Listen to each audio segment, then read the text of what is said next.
새날을 여는 새벽 말씀 나눔입니다. 오늘은 2023년 12월 29일 금요일이고 말씀을 전하는 저는 강민 목사입니다. 오늘 우리가 함께 나눌 말씀은 사도행전 21장 1절로부터 16절까지 말씀입니다. 우리가 그들을 작별하고 배를 타고 바로 곳으로 가서 이튿날 로도에 이르러 거기서부터 바다라로 가서 베니게로 건너가는 배를 만나서 타고 가다가 구브로를 바라보고 이를 왼편에 두고 수리아로 항해하여 두로에서 상륙하니 거기서 배의 짐을 풀려 함이러라. 제자들을 찾아 거기서 이레를 머물더니 그 제자들이 성령의 감동으로 바울더러 예루살렘에 들어가지 말라 하더라. 이 여러 날을 지낸 후 우리가 떠나갈새 그들이 다 그 처자와 함께 성문 밖까지 전송하거늘 우리가 바닷가에서 무릎을 꿇어 기도하고 서로 작별한 후 우리는 배에 오르고 그들은 집으로 돌아가니라. 두로를 떠나 항해를 다 마치고 돌레미아에 이르러 형제들에게 안부를 묻고 그들과 함께 하루를 있다가 이튿날 떠나 가이사라에 이르러 7 집사 중 하나인 전도자 빌립의 집에 들어가서 머무르니라. 그에게 딸 넷이 있으니 처녀로 예언하는 자라. 여러 날 머물러 있더니 아가보라 하는 한 선지자가 유대로부터 내려와 우리에게 와서 바울의 띠를 가져다가 자기 수족을 잡아매고 말하기를 성령이 말씀하시되 예루살렘에서 유대인들이 이같이 이 띠 임자를 결박하여 이방인 손에 넘겨주리라 하거늘 우리가 그 말을 듣고 그곳 사람들과 더불어 바울에게 예루살렘으로 올라가지 말라고 하니 바울이 대답하되 여러분이 어찌하여 울어 내 마음을 상하게 하느냐. 나는 주 예수의 이름을 위하여 결박당할 뿐 아니라 예루살렘에서 죽을 것도 각오하였노라 하니 그가 권함을 받지 아니하므로 우리가 주의 뜻대로 이루어지이다 하고 그쳤노라. 이 여러 날 후에 여장을 꾸려 예루살렘으로 올라갈새 가이사랴의 몇 제자가 함께 가며 한 오랜 제자 구브로 사람 나손을 데리고 가니 이는 우리가 그의 집에 머물려 함이라. 사도행전 21장 1절로부터 16절 말씀입니다. 사도행전을 처음 시작할 때 사도행전의 제목에 대해 여러 가지 주장이 있다라고 제가 소개한 적이 있습니다. 혹자들은 사도행전, 즉 사도들의 사역, 사도들의 행적을 기록한 책이라서 사도행전이라 부르기도 하고 혹자들은 성령행전, 즉 성령의 사역, 성령의 인도하심과 도우심과 일하심을 기록한 책이라고 부르기도 한다라는 말씀을 드렸던 기억이 있습니다. 사실 우리 기독교에서 가장 안타까운 논쟁 중 하나는 하나님이 하느냐 아니면 인간이 하느냐 여기에 관한 논쟁입니다. 물론 성도는 기본적으로 하나님이 하신다라는 이 사실에 동의합니다. 그런데 그렇게 대답했을 때 질문 하나 생깁니다. 하나님께서 모든 것을 하신다면 우리의 역할이 무엇인가라는 부분입니다. 하나님은 왜 우리를 통해 일하실까요? 하나님이 영이시라 육신을 가진 인간이 없으면 일을 하실 수 없기 때문일까요? 아마 그렇지 않을 겁니다. 출애굽 장면에서 하나님은 이적과 기적을 행하셨습니다. 하나님이 친히 행하지 않고 모세를 통해 그 일들을 하셨습니다. 그렇다면 모세가 없으면 하나님은 능력을 행하실 수 없었을까? 그렇지 않죠. 하나님은 모세를 만나실 때에는 다른 사람 없이 모든 것을 행하셨습니다. 하나님은 우리가 없이도 이적과 기적을 행한 사건이 성경에 많이 등장합니다. 하나님이 우리를 통해 일하시는 것은 우리가 있어야 하나님이 어떤 일을 행하실 수 있다의 개념이 아닙니다. 하나님이 우리를 통해 일하시는 까닭은 하나님께서 일하시는 그 대상이 우리다라는 의미입니다. 우리는 하나님의 사역의 수단이나 방법이 아닙니다.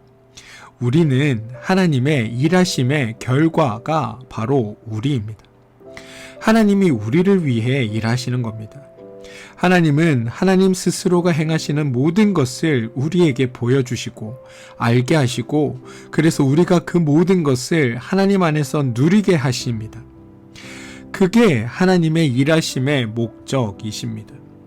따라서 우리는 하나님의 일하심의 대상이고 우리는 하나님의 일하심의 열매이고 결과이지 우리가 하나님의 사역이나 계획에 큰 공헌을 하고 우리가 함께 행하여야만 하나님이 어려움 없이 자신의 사역을 완성해 가시는 그런 게 아니라는 겁니다.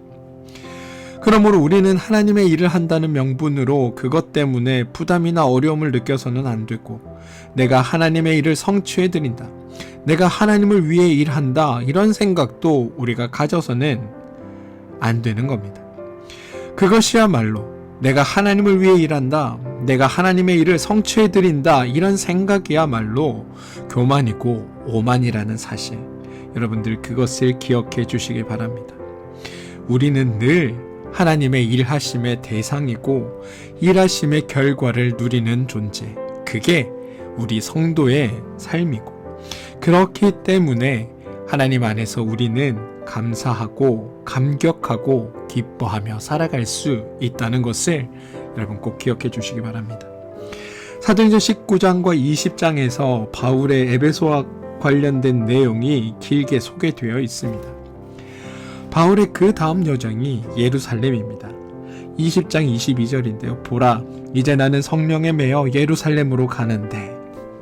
그런데 여러분, 바울의 예루살렘으로 가려는 계획에는 다른 어느 곳에서도 보이지 않는 장면들이 등장합니다. 그건 뭐냐면 성령께서 다양한 방법으로 이 예루살렘으로 가는 바울의 여정을 언급하시면서 막고 계시다라는 겁니다.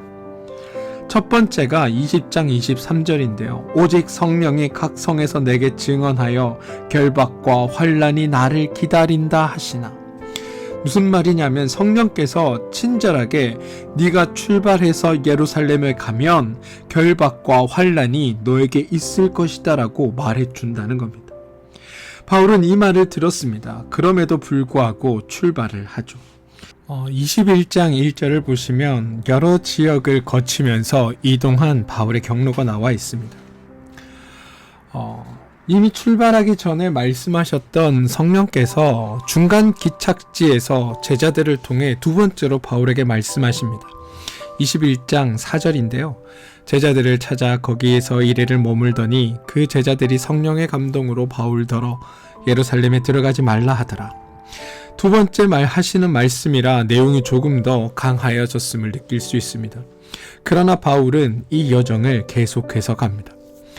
바울이 머물고 있는 곳이 두로였는데 5절에서 작별을 하고 7절을 보면 두로를 떠나 항해를 다 마치고 돌레미아에 이르러 8절을 보면 이틀날 떠나 가이사랴에 이르러 라고 되어 있습니다.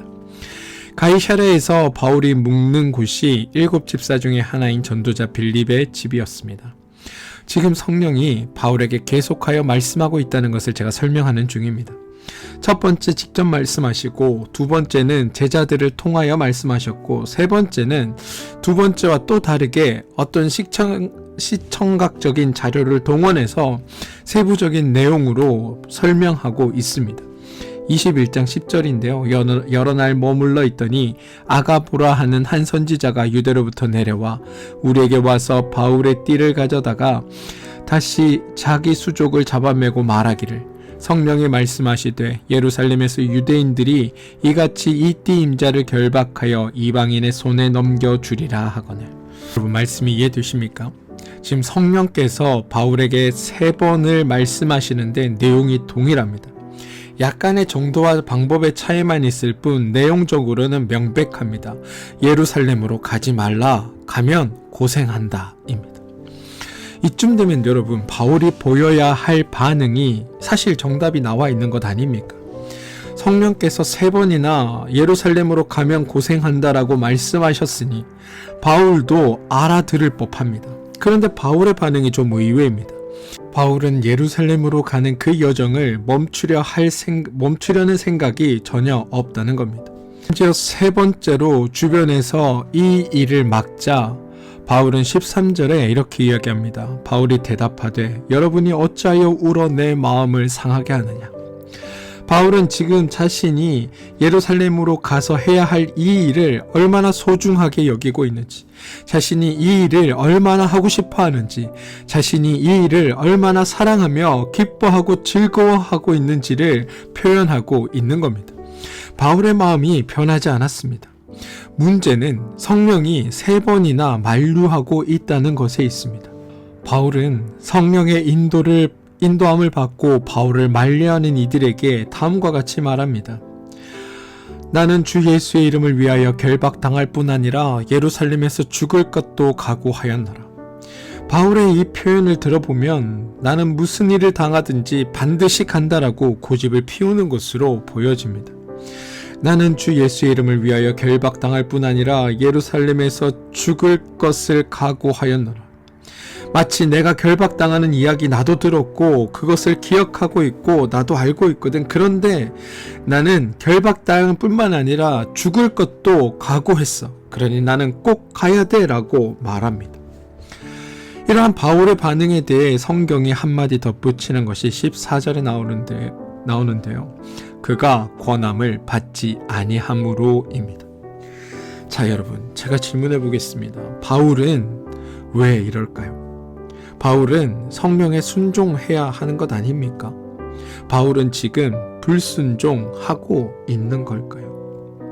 사실 바울에게 성령에 순종하고 불순종한다 이 말 자체를 던지는 것 자체가 매우 어색합니다. 왜냐하면 바울은 항상 성령을 강조했기 때문입니다. 성도들에게 성령을 따라 행하라고 늘 권면했던 사람이기 때문입니다. 로마서 8장 5절을 보시면 육신을 따르는 자는 육신의 일을, 영을 따르는 자는 영의 일을 생각하나니 육신의 생각은 사망이요 영의 생각은 생명과 평안이니라. 갈라디아서 5장 16절은 내가 이르노니 너희는 성령을 따라 행하라. 그리하면 육체의 욕심을 이루지 아니하리라. 늘 바울은 성령을 따르라 라고 강조하던 사람이었습니다. 그런데 오늘 보여지는 이 바울의 태도는 꼭 성령과 거리가 먼 사람인 것 같습니다. 성령의 가르침과 인도함이 있어도 그것을 따르지 않는 것처럼 보입니다. 바울은 성령에 순종하는 걸까요? 아니면 불순종하고 있는 걸까요? 여러분들은 어떻게 생각하십니까? 사실 제가 드린 질문에 원래 문제가 있습니다. 늘 말씀드리지만 성경을 읽으며 우리가 가장 집중해야 할 것은 하나님이 왜 이렇게 하시는가라는 점입니다. 따라서 오늘 이 바울의 태도 앞에 우리가 관심 가져야 하는 것은 왜 성령이 바울을 만류하고 있는 것처럼 보이는가?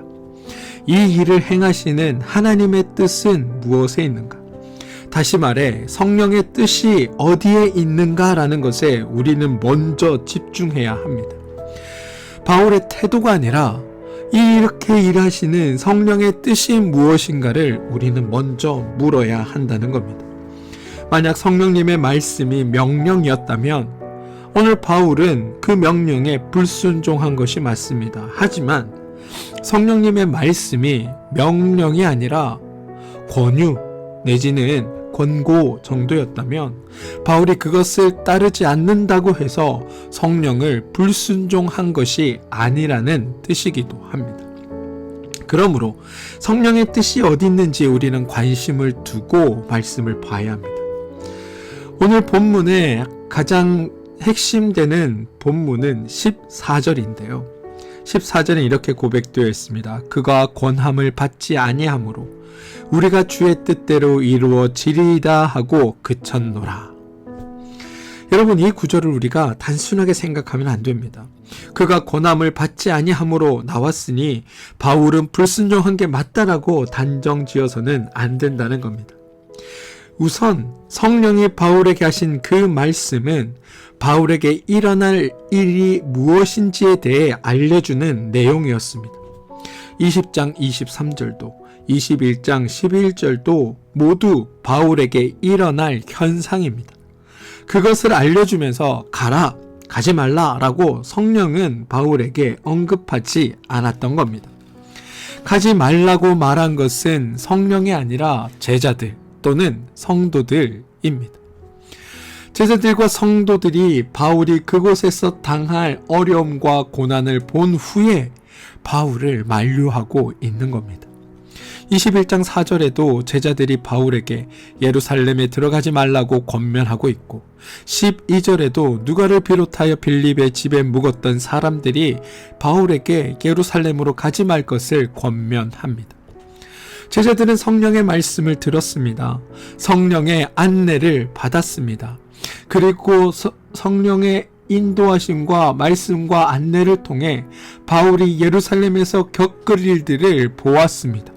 그래서 바울이 예루살렘에 가지 않는 것이 좋다라고 생각하고 바울을 말렸던 겁니다. 그런데 바울은 제자들과 다르게 생각했습니다. 바울은 예루살렘으로 가려고 했습니다. 바울은 왜 제자들과 다르게 생각했을까요? 바울이 고집을 꺾지 않자 14절에 제자들이 바울을 향해 이렇게 이야기합니다. 주의 뜻대로 이루어지리이다. 바울을 제외한 다른 제자들은 어떤 의미로 바울에게 이 말을 한 걸까요?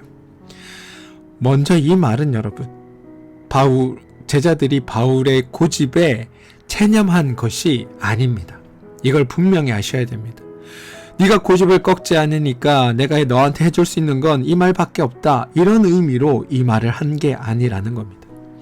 제자들이 말한 주의 뜻대로 이루어지리이다 라는 이 말의 의미는 너에게 가장 좋은 일들이 이루어질 것이다 라는 이야기입니다.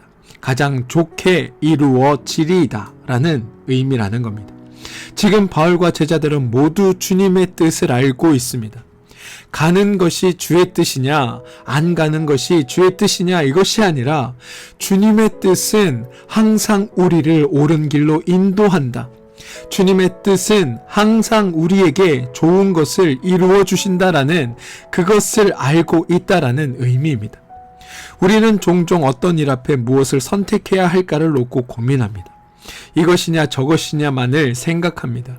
그런데 하나님 안에서 이것이든 저것이든 중요하지 않습니다. 무엇을 선택하든 우리에게 가장 좋은 결과가 주어진다면 그게 좋은 것 아닙니까? 세상의 일은 물론 선택에 따라 좋은 결과와 나쁜 결과가 달라질 수 있지만 하나님 안에서 이루어지는 선택엔 그런 것이 없습니다. 어떤 것을 선택하던 하나님은 우리를 좋은 길로 인도하시기 때문입니다.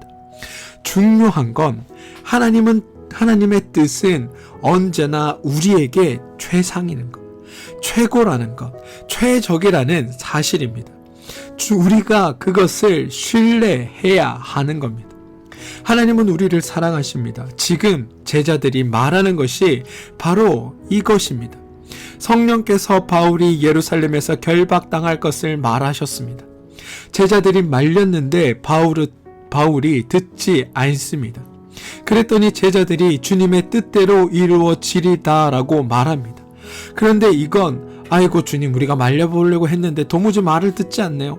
주님의 뜻대로 원래 계획대로 하세요. 바울이 예루살렘에 도착하자마자 당장 잡히게 하세요 라는 뜻이 아니라 그 결과가 어떻게 되던 우리는 하나님을 신뢰하는 사람이니 하나님의 뜻대로 너의 선택에 가장 좋은 결과가 이루어지기를 우리는 기대하겠습니다 라는 뜻입니다.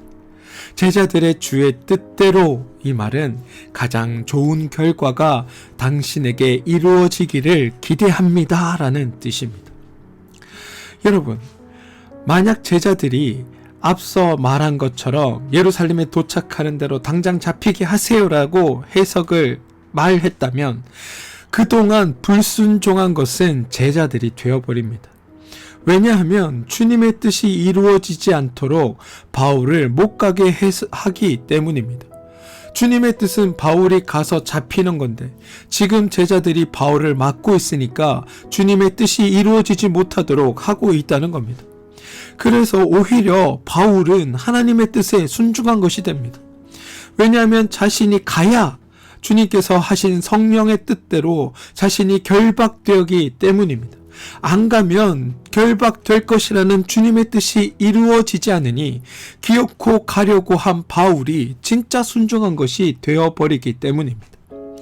우리가 말씀을 잘못 이해하면 이런 식의 오해가 생기게 마련입니다.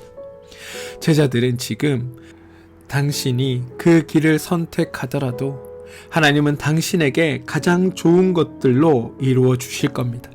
가장 좋은 결과가 나타나도록 하나님이 당신을 이끌고 갈 것입니다. 라고 이야기하고 있다는 사실을 여러분 꼭 기억하시기 바랍니다. 사람들은 하나님을 이방신과 같은 유형의 신으로 여길 때가 많습니다. 그래서 하나님의 말씀도 이방신들의 명령처럼 여깁니다. 그래서 기독교의 신앙생활도 타 종교의 종교처럼 생각합니다. 그런데 여러분, 하나님은 이방신과는 전혀 다른 분입니다. 하나님은 우리를 위해 주시는 하나님이십니다. 우리를 위해 친히 일하시는 분이 하나님이십니다. 하나님의 말씀도 다른 종교의 계명이나 규율과는 완전히 다릅니다. 하나님의 말씀은 강제로 행하여야 하는 법이나 명령이 아니라는 것을 우리는 알아야 합니다. 또한 하나님은 우리에게 어떠한 복종을 요구하시지도 않으십니다. 그냥 하나님의 말씀을 따르는 것에 그것이 나에게 가장 좋은 것이기에 그것을 우리가 선택하도록 하나님이 알려주시고 이끄시고 보여주시는 겁니다. 하나님의 말씀은 우리가 하나님 안에서 행복하게 살 수 있도록 우리의 삶을 안내해주는 삶의 원리라는 것을 기억하십시오. 하나님은 우리에게 명령하시는 것이 아니라 이렇게 해야 한다라고 우리를 강제하는 것이 아니라 우리가 하나님의 말씀을 이해하고 하나님의 뜻에 동의해서 기쁨으로, 자원함으로, 즐거움으로 그 말씀 따르기를 기대하고 계신 겁니다. 그러기에 우리의 신앙생활은 다른 종교의 활동과 완전히 다른 겁니다. 어떠한 목적을 이루어내기 위해 행하는 수단으로 우리의 신앙생활이 있는 것이 아닙니다. 어떤 목적을 만들어내기 위한 방법으로 우리가 신앙생활을 하는 것이 아닙니다. 우리의 신앙생활이란 하나님이 주시는 그 은혜를 누리고 하나님의 복을 체험하는 삶이 우리의 신앙생활임을 기억해 주시길 바랍니다. 사랑하는 성도 여러분, 본문에서 성령과 바울의 관계, 바울과 제자들의 관계는 참으로 아름다운 신앙의 모습을 우리에게 보여줍니다. 제자들은 바울에게 왜 성령의 뜻이 있는데 불순종합니까? 라고 정죄하지 않습니다. 성령도 바울에게 왜 주의 뜻을 따르지 않느냐고 바울의 앞길을 가로막지 않습니다. 바울이 3번씩이나 여행을 지속하면서 자기의 의견을 강력하게 피력하는 것은 자신의 모든 일이 억지로 행해지는 일이 아니고 마지못해 하는 것이 아니라는 사실을 드러내는 표현입니다. 그리고 제자들은 주님의 뜻, 다시 말해 모든 일에 합력하여 선을 이루어내시는 하나님의 뜻을 알고 그 하나님의 뜻이 바울을 통해 이루어지고 나타나기를 기대하고 있는 겁니다.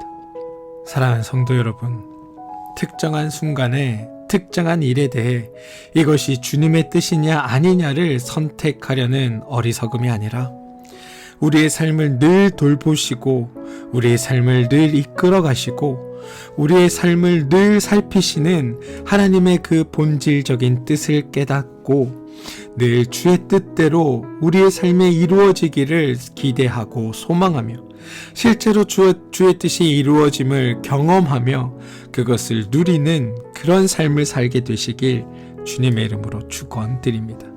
함께 기도하겠습니다. 주님, 선하신 하나님의 인도함을 받는 삶이 되게 해 주시옵소서. 하나님의 선하신 뜻 안에서 우리의 삶을 복되게 만드시는 주님을 알고 그 주님을 따르는 참 믿음의 삶에 나의 삶을 세워 주시옵소서. 예수님의 이름으로 기도합니다. 아멘.